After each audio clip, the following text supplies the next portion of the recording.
நான் வந்து காலேஜில் தான் உச்சம் எனக்கு. அப்படி ஐயோ சினிமாக்குள்ளே எப்படியாவது சேர்ந்துடும் நினைக்கிற போது துரதிருஷ்டமோ அதிசயமோ எனக்கு தெரியல. அந்த டைமில் ஒரு படம் ஒரு நாடகம், அந்த நாடகத்துக்கு போகும்போது ஐஐடியில் பிளாக் காமெடின்னு அதில் நான் கதாநாயகனை நடித்தேன். எனக்கு பெஸ்ட் ஆக்டர் கிடச்சிது.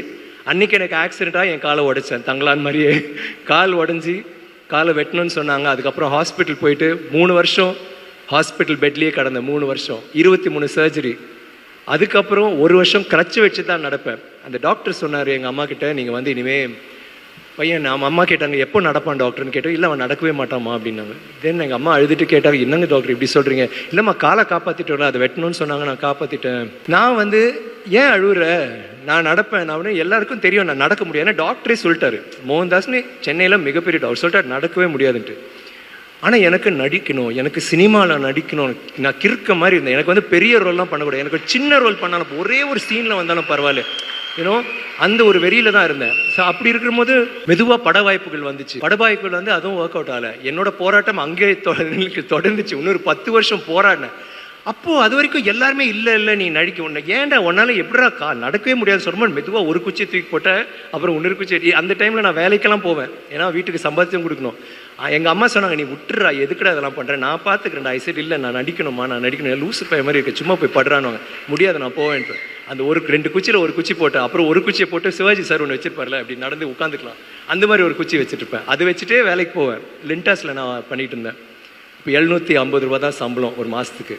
நான் அதை வச்சுட்டு போவேன், போயிட்டு நான் வேலை செஞ்சுட்டு வருவேன். பட் என்னென்னா அதுக்கப்புறம் இந்த சினிமா வாய்ப்பு வந்த பிறகு எல்லாரும் அமைதியாயிட்டாங்க. சரி நடிக்கிறான், ஆனால் படம் ஓடல, இன்னும் படம் ஓடல. 10 வருஷம் போச்சு, திருப்பி ஆரம்பிச்சிட்டாங்க. ஏன்டா நடிக்க வராதரா, விட்டுறா, வேறு ஏதாவது பண்ணு. என் ஃப்ரெண்ட்ஸ்லாம் சொல்ல ஆரம்பிச்சிட்டாங்க. என் ஃப்ரெண்ட்ஸ்லாம் பார்க்கும்போது பரிதாபமாக பார்ப்பாங்க. எல்லாரும் ஒவ்வொரு இதில் பெரிய ஆளாகிட்டு இருந்தாங்க. நான் மட்டும் அப்படியே இவன் பாவம் அப்படி தான் சொல்லிட்டு இருந்தேன். எனக்கு ரொம்ப ஒரு மாதிரி ஃபீல் ஆகிட்டே இருக்கும். ஆனால் இல்லை என்னால் முடியும்னு சொல்லிட்டு நான் அன்றைக்கி நான் விட்டுருந்தேன்னா இன்றைக்கி நான் இந்த மேடையில் நான் இருக்க மாட்டேன்.